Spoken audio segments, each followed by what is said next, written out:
Introducing the Pupsibilities blog, created by Jess Jacobs. If you're looking for a platform dedicated to inspiring, compassionate living, this is it.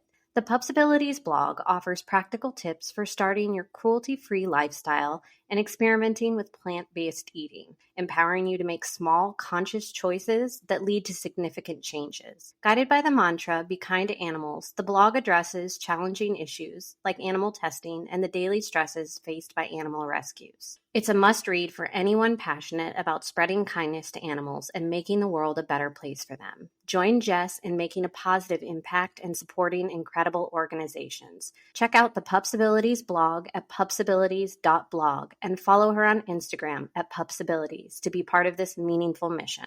Welcome to Straight Up Dog Talk, the podcast where pet parents, pet guardians, and pet professionals come together to dive into real issues in dog parenting. From controversial training methods to sensitive health topics, we're getting raw and real about what it means to care for our canine companions. Join us every Wednesday for unfiltered conversations, expert insights, and personal stories that will make you laugh, cry, and grow as a pet parent. No topic is off limits and no question goes unanswered. You won't get one perspective here. You'll get them all because every dog is different and every human is too. You can follow along on Instagram, TikTok, and Facebook at Straight Up Dog Talk or by visiting www.straightupdogtalk.com. Tune in from any of your favorite podcast platforms. Welcome to Straight Up Dog Talk. I'm Em, and I'm back again this week with an awesome guest, Jess from Pupsibilities. How are you doing tonight, Jess? I'm so good. And thank you so much for having me on the podcast. I'm so excited to get into this conversation. Absolutely. Me too. You and I always have the best conversations. Yes. We do a lot of them behind the scenes, Yes. but we have one already out on your podcast, and now we'll have this one out on my podcast. And I think we'll continue to have these conversations. But I know that you have been recently posting that you're going through some changes. Let's just kind of start out and let's talk about what Pupsibilities is. Let's talk about what your mission is and where you're headed in the future. Yeah, no, 100%. So in short, Pupsibilities at this very moment in time is a podcast that aims to spread kindness to animals through conversation, community, action, and education. Pupsibilities began actually as a small business. It was an apparel shop that I created after a major career change in my life. And my goal was to create a career that I loved. And I figured, how else can I do that beyond helping animals? Creating something where I can help animals and create a career that I love was something that felt really exciting to me. And I had that apparel shop for a couple of years. And then earlier this year, I decided to actually let it go because I just decided that having a physical product business wasn't really what I wanted for my life moving forward, which created some confusion because this was this big vision that I had. And I was like, I'm going to help all the animals in this way. And I'm going to love this business and this life. And for a while I did. And I'm really grateful for the journey that I, did take with Pupsibilities being an apparel shop because it led me to creating the Pupsibilities podcast. Through becoming a small business owner, I actually met my co-host, Stephanie Earhart of the Besties in Business podcast, where we connect with entrepreneurs and we host events here in New Jersey for entrepreneurs so that they can create friendships with each other. And meeting Steph allowed me to step outside of my comfort zone and brought me into the podcasting world because we were like, let's do this together. And again, at the time, I had this apparel shop with Pupsibilities. And eventually I realized something was missing. And I was happy with the apparel shop, but something was missing. And I felt like there was something else out there that I could bring to the world to really help animals. The apparel shop was giving back part of my profits to animals in need. So that was creating a positive impact. But I was like, how can I do just a little bit more? So I ended up jumping into creating the Pupsibilities podcast in early 2023. Honestly, the beginning of the journey was very much just an animal lover that was turning into an animal advocate by talking about all of these different topics and learning about different things that I had never learned about. And I was learning about it in real time on the podcast. And then eventually I realized, all right, my sensitive heart can't handle doing this twice a week. I'm not well mentally. I just noticed that about myself. So I ended up deciding to make Pupsibilities a seasonal podcast, which is something that I feel really happy about and really fulfilled by. And I'm actually currently creating season 1 of the Pupsibilities podcast, which you came on, Em. And currently at this moment, there are 10 episodes out. and there will be more coming out soon. You know, by the time this episode comes out on your podcast, I'm sure there will be plenty. But the main focus of season 1 is to create a positive impact in the animal rescue world specifically. There are plenty of areas in the animal advocacy world that need our help, that need our attention, but I chose to focus on the animal rescue world first, because I felt like that was really the first area of the animal advocacy world that pulled me in. I've been volunteering at shelters my whole life, really. I grew up with rescue animals, so it just felt like the perfect way to start and to create a new path in the Pups Abilities podcast journey. All of that is just incredible. The community really does need the education around rescue. This crisis is not going away anytime soon, and it's the entire United States. I've visited with local rescues here in Iowa, and we are fortunate enough to not be in crisis here, but that has given us the ability to bring in dogs from other states and host them and help them get homes and all that, which is awesome. I've been talking with some of the gals at Dogs Forever here in Cedar Rapids, and just knowing that we're able to alleviate some of the rescue need in other areas is just so awesome. And I can imagine mentally and emotionally that I wouldn't be able to do that all the time. And I feel like I do that in a different way, but I record every other week. It's not twice a week. We put out an episode every week, but we record way in advance, and I can take a break and go, okay, I need to just step away from a week, because it really can be overwhelming. I mean, this whole situation with the rescues, it's so sad. Until we figure out a way to get a handle on this backyard breeding puppy mill situation, it's going to continue to be an issue. So, in all of your experience here with what you've been doing and your research, what are you finding are the most beneficial educational tools that are out there for people who, one, want to help out, two, want to get involved, and three, maybe don't know where to start when it comes to getting involved with rescue? That's a really great question. And, you know, the first thing that comes to mind is actually speaking directly with the rescues. I've learned so much from employees who work at rescues. There's an episode out from earlier on in the Pups Abilities podcast journey with Heather Achenbach, the executive director of Save Animal Shelter here in Skillman, New Jersey.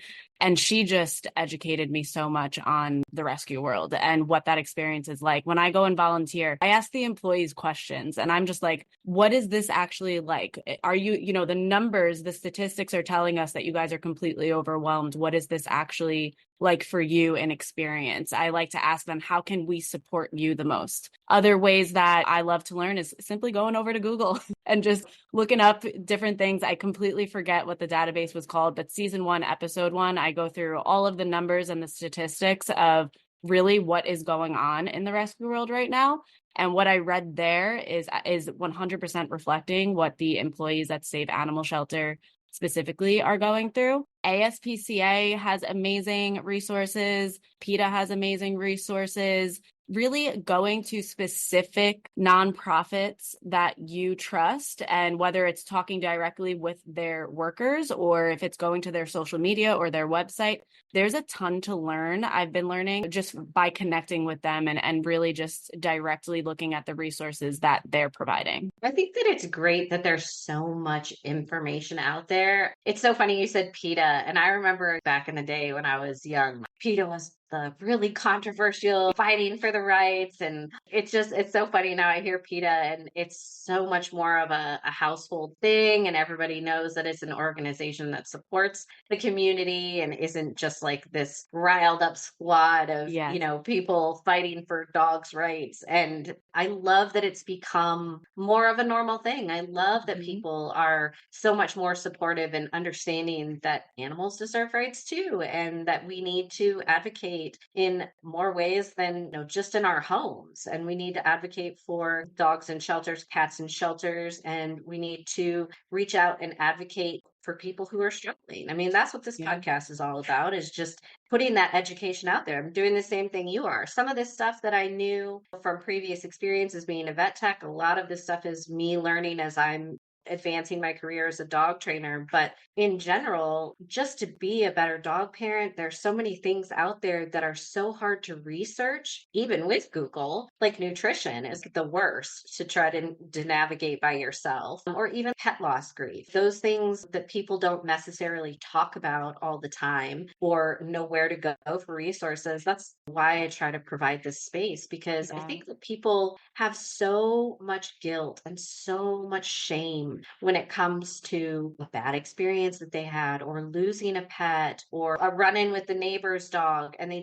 don't know where to go. And that is what I want this to be. I want people to be like, hey, I have something that you can listen to that might help. And I think that your podcast is the same thing for the rescue community, because I've learned a lot listening to your podcast, just knowing that I have volunteered. I have done rescue work. I've gone in as a vet tech to hoarding cases in a city and helped pull animals into the shelter and do med checks and all that stuff. And it's something that I never hope to experience again. But at the same time, you know that you're saving those animals. You know that you're moving them forward and you're helping them into their forever homes and a forever life.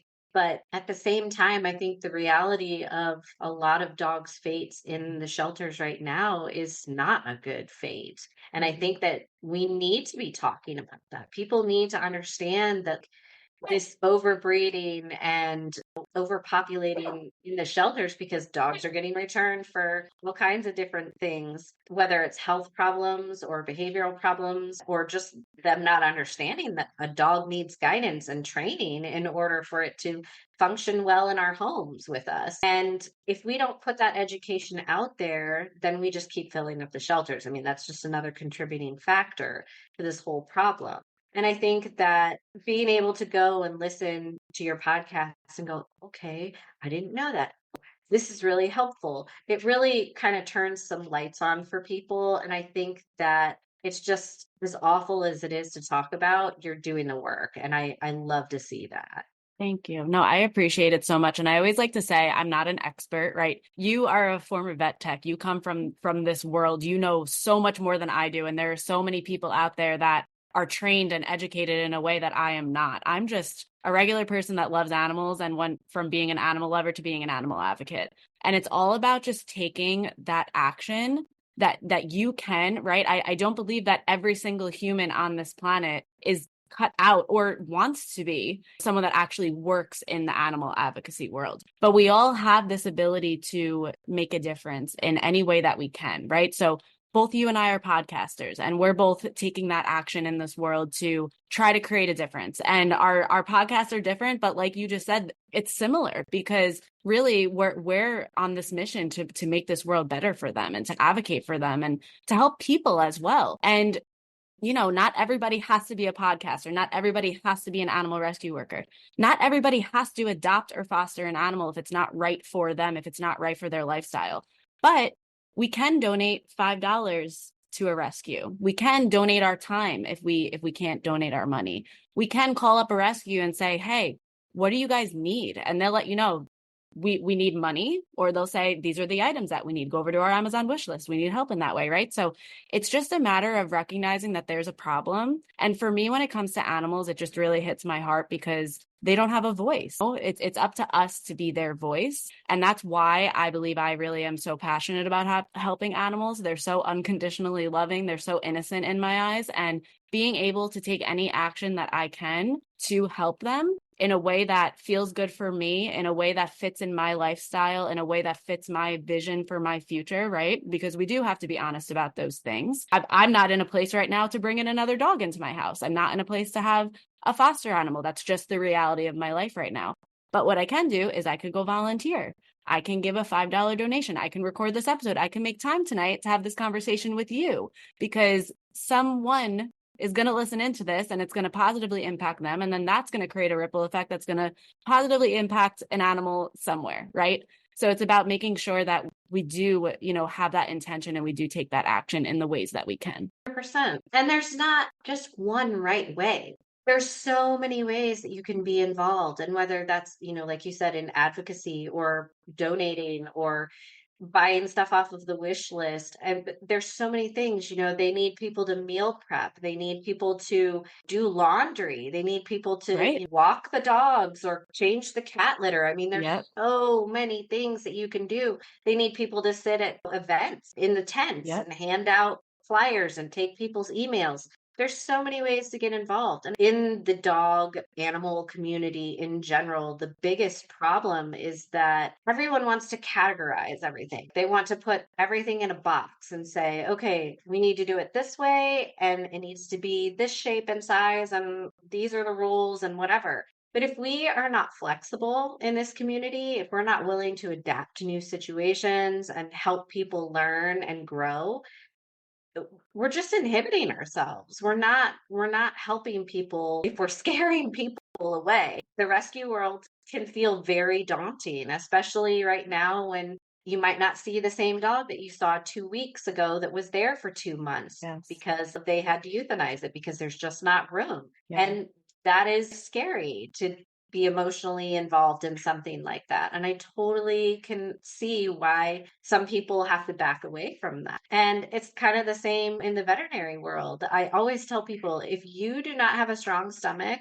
do not be a vet tech. Do not Yeah. be a vet tech, because it's not just puppies and kitties and playing all day and all that kind of stuff. You've been to the vet, you've taken your dog to the vet. Your dog probably doesn't like to go to the vet. My dog doesn't like to go to the vet.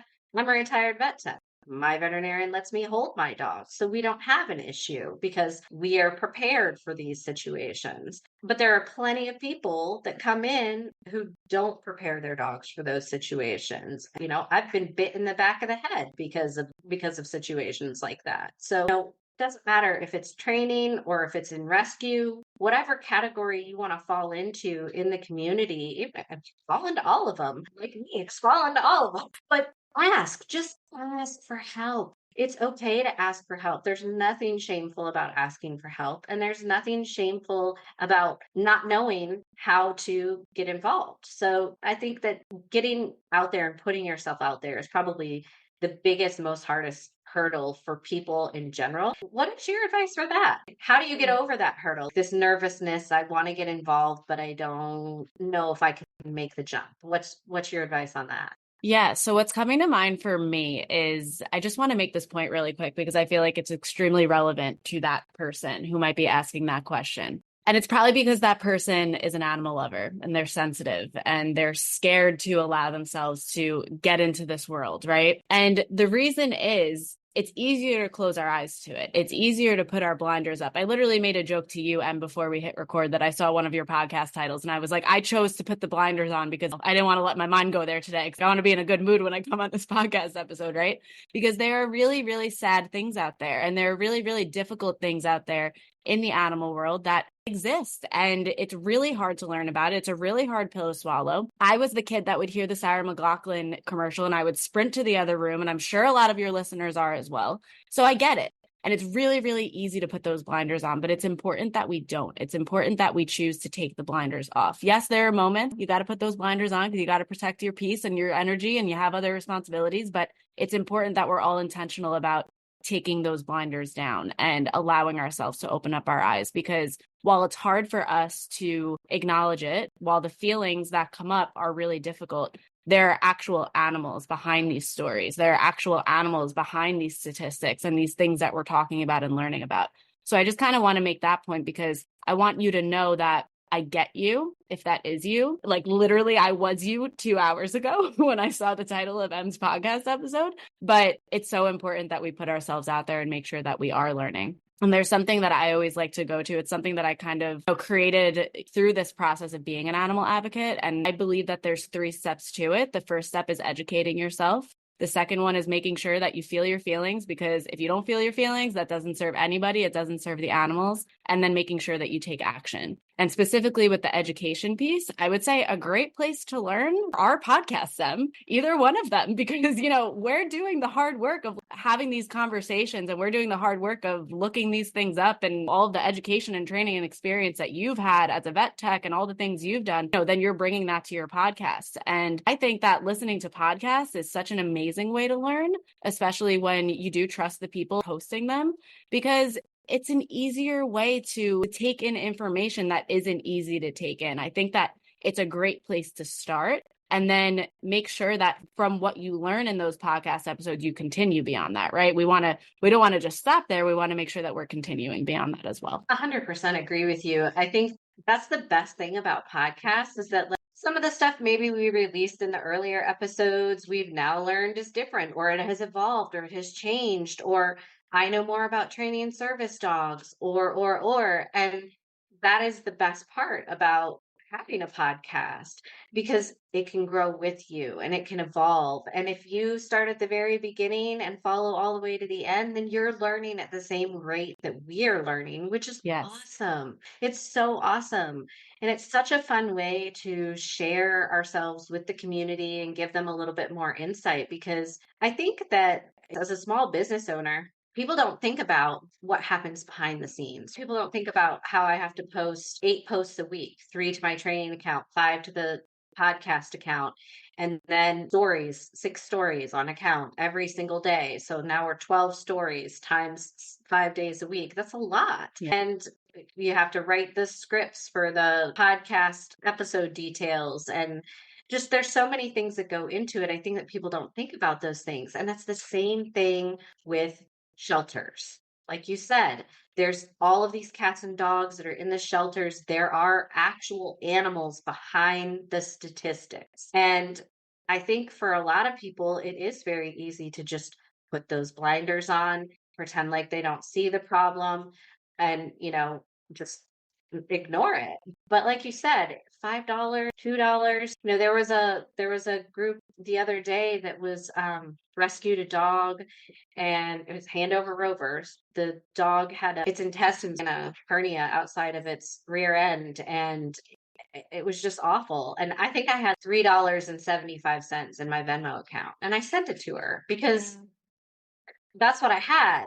But every little bit helps, right? Like $1, $2, because if 700 people send $1, $2, $5, now all of a sudden you have the money that you need to pay for these things. And that's what this whole thing really is about, is community, and bringing those different facets of this community together. Like you said, we're doing the same thing, but we're doing it from different positions. Yeah. And that is how we round out the picture, by coming up with these collaborative ways to work together, to partner together, to push each other, to help each other be better, and, really advance this community. Because if we're not doing it and we're not having these conversations, then it's that much easier for people to just put those blinders on and keep walking. Totally. No, I could not agree more. And it really is. I genuinely know how difficult it is. But like you just said, collaborative, right? The community aspect, the conversation aspect, community and conversation are two of the main, pillars that I have here at Pups Abilities. And having conversations with people that know something different from you, or who think differently from you, right? We all can learn from each other. And I believe since animals don't have a voice, they need us to use our voices. And this is an example right here of doing so, right? And that's the beauty of podcasting. You have these amazing conversations with amazing people from all different paths and walks of life. And the same thing for me on the Pups Abilities podcast. I'll interview someone who fosters animals. I'll interview a dog trainer. I'll interview a shelter employee, right? All different people from different walks of life doing different things to help animals that I don't have experience in, or maybe I do have experience in, but they've had a completely different experience, right? Because they're living a different life, and it's all different. And when we all come together to have these conversations, when we all come together to really be that voice for the voiceless, there's so much potential for impact. And sometimes it can feel, what is that one thing that I'm going to do? What is that difference going to make? What is that $1 that I'm going to give, right? That's $1 that the rescue didn't have. And if you aren't in a place where you can give $1, can you offer an hour of your time, right? Like you said, M2, shelters need people to do laundry. They need people to do dishes. Maybe you're not physically able to walk the dogs, but maybe you could do the dishes for them. Maybe you can do some administrative work for them. I've actually volunteered at a shelter once where they were like, we really need help with filing. Can you help? And I was like, yeah, sure, no problem. Can I hang out with the kittens later? But I was able to help them in that way. So there's so many ways that we can help. And it's just a matter of making sure that we do. Yeah, 100% agree with that. And to your point, like the learning part, it's so important that we learn from each other. I have so many mentors in dog training. I'm not just picking one person, and none of my mentors want a cookie cutter version of them to come out of my training experience with them. And learning from five, six, seven, eight, however many different trainers that I'm learning from, that's only going to benefit the people that work with me in the future. It's the same thing. Don't work at just one rescue. If there's more than one rescue in your area, or there's some that are close enough that you're comfortable driving to, try them out. This isn't a one size fits all thing either. Yep. There are so many rescues out there that need help. Go find one that you like. Go find one that you fit in with, that you like the staff, that has a good system for you, that you can go to and feel comfortable putting in whatever it is that you can put in. It doesn't have to be, oh, I'm going to go to this shelter because this is the one that's the most well known. I think that's the problem, is that everybody goes to the ones that are so well known, and they don't look at these small county little tiny ones that have no extra help, have no Yeah. extra funding, and have no way to communicate that they need help because they don't even have the resources to have somebody do social media for them. So, I Right. mean, that's potentially another way somebody could help. Yeah. If you're really good at social media and you want to help a shelter, go find one that's outside of the bigger city metropolis area and ask them, how can I help? Can I come in and take photos and post them on Instagram for you? Yeah. Can I come in and do stories and highlight your dogs? What can I do to help? Because there are so many rescues out there that would just jump at the help that you could provide them. Yeah, I could not agree more. And every time I go to volunteer, no matter which shelter it is, no matter what age I was, I have always been met with so much gratitude from the shelter employees. And it's because they work day in and day out to help these animals. I literally view shelter employees as angels on this planet. I've said it on the Pups Abilities podcast before, but I really, really do, because it is hard work. It is sad work, and it is such important work. And just going to offer your time, of course, it's for the animals. Of course, you're creating a positive impact on the animals' lives. But when you go to volunteer, you're creating an impact on these people's lives who literally dedicate every day of their life to helping these animals. When I go and volunteer, I leave, I'm thinking about the animals, but then I go on with my life.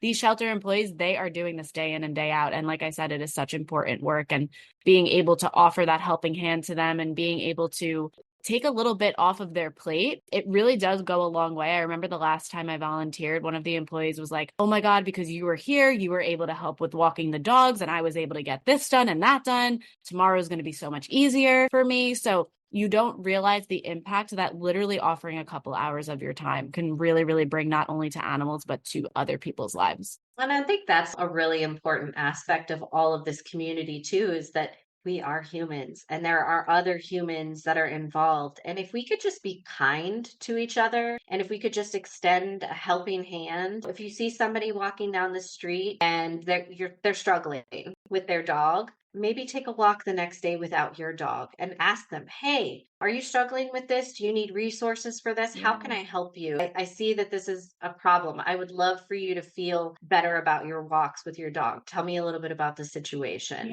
Yeah. There's just so many things that we can do as people that are not offensive, that are not negative, that isn't yelling at the person because they're yanking their dog around. But there's so much misinformation and so many people who are just not educated because they didn't grow up with pets, because they didn't have access to being able to volunteer at a shelter. My roommate and his son go all of the time to volunteer at one of the humane societies. And it's just such a cool thing to see that a young kid is that involved and that invested helping animals every single week. Yeah. And I think that the younger generations are going to far outweigh the impact that we have made because they have more time to do it now. But I think that there is change coming and this industry is going to be the better for it. But it's still going to take a while to get there. And it is hard to be patient when this is just sad and it's emotional, and there are good stories and there are bad stories. I mean, there's those last minute rescues, and then there's the other ones that don't end the way that we want them to. Yeah. And it's unfortunate. We've had people come on the podcast before, Bridget, and talk about a dog's life that didn't end the way that she wanted it to end because he was basically institutionalized, and that happens. And it's so unfortunate to think that people are breeding dogs to make money and then just dropping them off at shelters, not thinking about, this is a life that I created and I'm not even going to be responsible for it. And that is why the backyard breeding problem is such a problem, because it's people just don't even realize that they're the problem, or they realize and they just don't care. And that is why we have to find some way to make effective change in this area.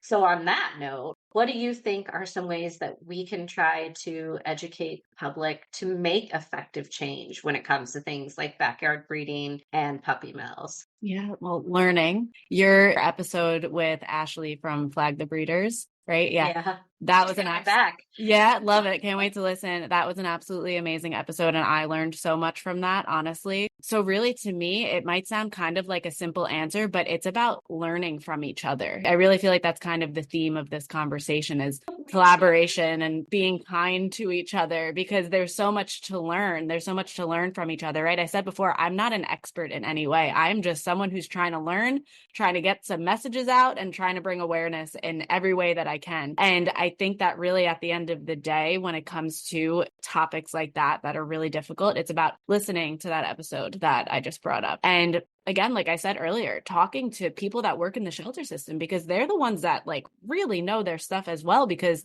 they're working with it day in and day out. When you go and you volunteer, talk to people, have conversations. I've learned so much from just talking to employees at shelters and really just opening up your eyes to it at the end of the day, and being open to collaborating with others and learning from others. I really think that that is the path that is going to open up so many doors that maybe haven't been opened up in the past. I completely agree. And I think that's kind of my theme, is never stop learning. Yeah. Always learn and learn from other people and keep evolving, and don't be afraid to learn. I think that a lot of people are afraid of change, and I understand that. I used to be afraid of change too. And now I'm just kind of one of those people that's just like, full steam ahead, full feet at the same time. Let's go. Because it's okay to make mistakes. It's Yeah. okay to fail. I think that, failures and mistakes are not really failures and mistakes. They're lessons, right? We do better the next time and we keep moving forward.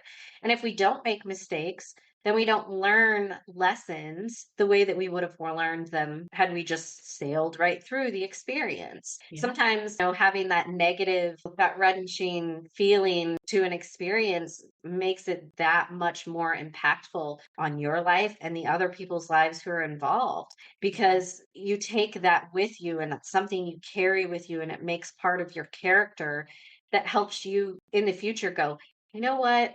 We did it this way last time and it really didn't work out that well. What can we do to change this so that it better helps the situation and everyone involved? And that's when people start getting creative.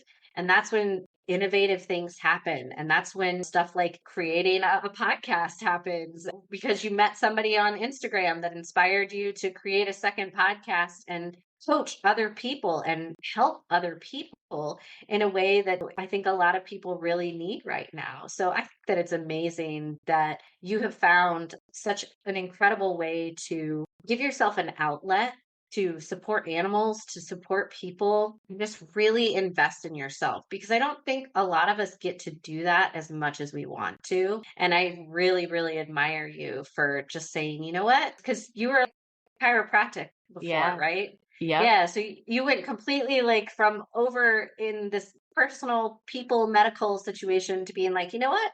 This is not my passion. This is not what I want Yeah. to do. I'm going to take the reins and I'm going to take care of it. And I'm going to just like steer my life in a different direction. I think it's incredible that you have had the support from your friends and family, and that you've just really paved your way. I just think that is so incredible. Thank you. I really, really appreciate that. And for anyone listening in that maybe is in a space where you're like, I'm in a place where I'm just not happy. It's okay to change your mind. Like Em said, change is okay. And as a human, we're all going to have those negative feelings when change happens. Big life changes and challenges that come with it. Everyone's experience is going to be different, but it's important that we recognize that we're human and that we deserve to live a life that feels really good to us. And it's really important to realize too that when you decide to put yourself first and when you decide to honor the fact that you've changed. I used to love being a chiropractor. That used to be my number one passion in life. I never thought that I would ever stray anywhere else beyond being a chiropractor. But then I changed and I evolved and I looked around and I at my life in one moment and I was like, oh my God, like something needs to change. This doesn't feel right. And if I never would have let myself done that, I would have never made the impact that I have made for animals. The dreams that I do have in terms of the positive impact that I want to create for animals, it's so beyond what I've created. Literally is like a little speck in the vision that I have for the future. But I have created an impact in many ways. And if I wouldn't have left my career in chiropractic and I didn't put that vision forward, I wouldn't be here right now talking to you. My sister probably wouldn't have her dog Milo because she adopted him from Save Animal Shelter. And the reason that I connected with Save Animal Shelter was because of Pups Abilities. So there's just so many things that come on the other side of change, even though it is hard. I just recently went through a pretty tough point in my life of letting go of the apparel business and kind of just feeling a little bit lost in terms of what do I want next? How can I keep helping animals? How can I keep creating a life that I want? And I'm just saying that because I want to be transparent. It's not like I'm just like immune to those types of feelings and those types of hardships. But I think at the end of the day, when you put yourself first and you put your vision first, you put the impact in the life that you want to create first, you're not only going to serve yourself, but you're going to serve the world, whether that's animals, people, or both. Yeah. And I completely empathize with that. I had brain surgery in 2010, and I never thought that I would be able to work with animals again. And it really, really bummed me out. I had a lot of depression and a lot of emotional stuff that I had to get through. And it took me the better part of 10 years to figure out there are other ways to work with animals. And then I started doing more research and learning more about nutritions and all of the things. And then COVID hit, and I had been pet sitting and dog walking at this time, and COVID kind of ruined that for me. So now how can I reinvent myself again? And now here we Yeah. are with the podcast and training dogs.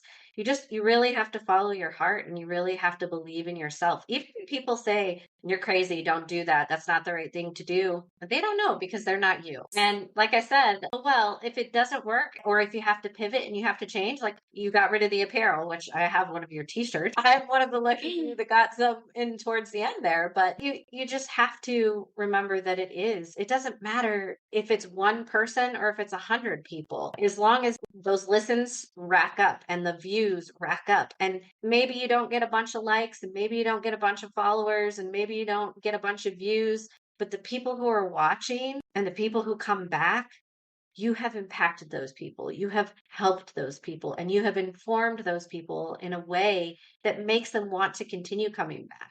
So even if it's just one person at a time, that's still a win. It's still a victory. 100%. And something too that I like to think about in that topic is if there's one person that listens to the Pups Abilities podcast and they learn something and then they spread that to the people in their lives, even if the people in their lives don't become a Pups Abilities podcast listener, if someone learns something from what I shared on the podcast and then that helps them educate someone else and then someone else learns that and takes action from that place, that's a win right there for me. That's the ripple effect.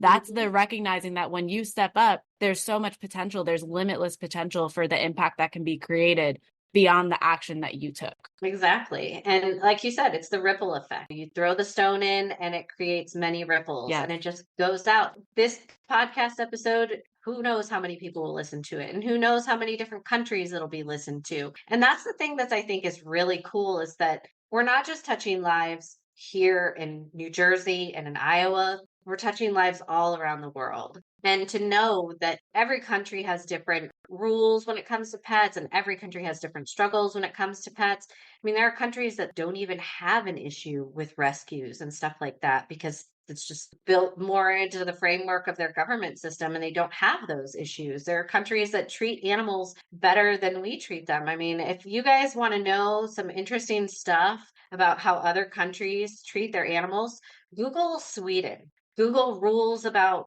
dogs in Sweden, and you guys will learn that they're not allowed to have kennels, they're not allowed to have e-collars, they're not allowed to have prong collars. They have to be able to view out a window. It can't be left for more than 6 hours at a time. And they have this really cool thing. I'm not sure I'm going to pronounce it right, but we'll see. I think it's called Almenstraten. And basically, what that means is the freedom to roam. And they don't just mean for people, they mean for your pets too. And to think that there are people in this world that believe that our animals should have the same right that we have is just, that's so fantastic. And I hope that those kinds of thoughts and those kinds of feelings continue to spread and grow, become more of the norm and more the normal value and exceptional view of how we actually look at our pets. And then maybe we get away from some of this nasty, sad, awful stuff that we're dealing with. There's always going to be behavioral stuff and there's always going to be rescues because it's unnecessary evil, but it is what it is. And they are going to be there, educating ourselves, involving ourselves, and doing whatever we can to help. That's the best thing that we can do for the animals out there, but also gives you a little bit of something that you can say, you know what? I did that. I impacted change, even if it was only $3.75. I impacted change. I helped that dog. And that is a really cool feeling. And that is just something that, whether it's dogs or kids or, people in general, put yourself out there, do it, and fills your cup and brings joy into your life. And, if you need some inspiration or you need some help in going that direction, Jess is here to help you with that in so many ways. No, 100%. And everything you just said was so beautiful. And I just kind of want to make like a little point because you said that how beautiful that there's a country where they have this belief that both people and animals have the right to roam, the freedom to roam. And yes, I hope that one day this whole world believes that. And the thing is that my animal advocacy dreams, your animal advocacy dreams of this perfect world where animals are respected and loved by everybody and unnecessary evil doesn't exist. It's not going to happen overnight. Let's just be real. Like, it's not going to happen overnight. It's not going to happen in a month. It's not going to happen in a year. It's just not. But the little steps that we take, the little conversations that we have, that creates that ripple effect. And I had never heard that term. I didn't know that about Sweden. I just learned something new. And I'm sure that a bunch of you who are listening in, it's something new for you. But that's a new thought. That's a new belief. That's a new fact that I now know. That's going to create more thoughts for me on my podcast, in my conversations in real life, and the way I show up. So it's the little things like this that we all have to realize. It seems so insignificant, but in the long term, the little things that we do, the little things that we say, the little actions that we take, just think about where they can bring us, what they could do for these animals. It's just, when you really think about it like that and you look up from it from like a bird's eye view and you really think about it, think about how much we can create together. It is crazy. It was something that I didn't know either. I actually learned that in one of my dog training apprenticeships. And part of the process in that apprenticeship was learning about how other people and other countries live and treat animals. And I just thought that was, that gives us such a well-rounded look at things. And my project was Sweden, and some of the other girls had other countries. It was just really cool because I learned a lot that day too. So definitely something to look into and, maybe inspire an episode on your podcast. I love that so much. Well, Jess, we are starting to run out of time here, but is there anything that you would like to leave the listeners with tonight? That's a tough question because I feel like we've talked about so many beautiful things, but really, I'm probably going to sound a little bit repetitive, but just recognize the power that you do have. Recognize the power that is there in going and listening to a Pups Abilities podcast episode or listening to a Straight Up Dog podcast episode. Think about the power of having a conversation with a friend and sharing something that you learned, sharing a statistic, sharing the episode with Flag the Breeders about puppy mills and breeding and all of that. Right? Because again, I learned so much from it. Think about the power from donating $5. Think about the power from donating 1 hour of your time. Again, it seems insignificant, and it seems like the little things that you can do don't make a difference, but they make so much of a difference. And even if it doesn't create this huge world-changing difference, it can make the difference in one animal's life, right? So going and volunteering or fostering a dog. If you choose to foster a dog, you can literally save that dog's life. So thinking about the little things that you can do, they really are so, so, so big. They really are so, so big. And thank you so much, first of all, for being here, but also being a partner in education. And I'm sure that there will be many more conversations to come. Yes. There will definitely be another one on this podcast. I am so looking forward to what is down the road for you and for us as friends and partners in crime in the animal world. So I'm going to sign us off. Thank you for listening to this episode of Straight Up Dog Talk, and we will see you guys next week. Straight Up Dog Talk was created by Emily Breslin. It is edited and produced under the supervision of Straight Up Dog Talk, LLC, and Emily Breslin. If you're enjoying this podcast, follow or subscribe and be sure you don't miss an episode. And leave us a review on your favorite podcast platform. Looking for more honest and relatable dog content? Check out our sister show, Unpacked, with Jerry Sheriff and Madison Simpson. Thanks for listening to Straight Up Dog Talk. See you next week.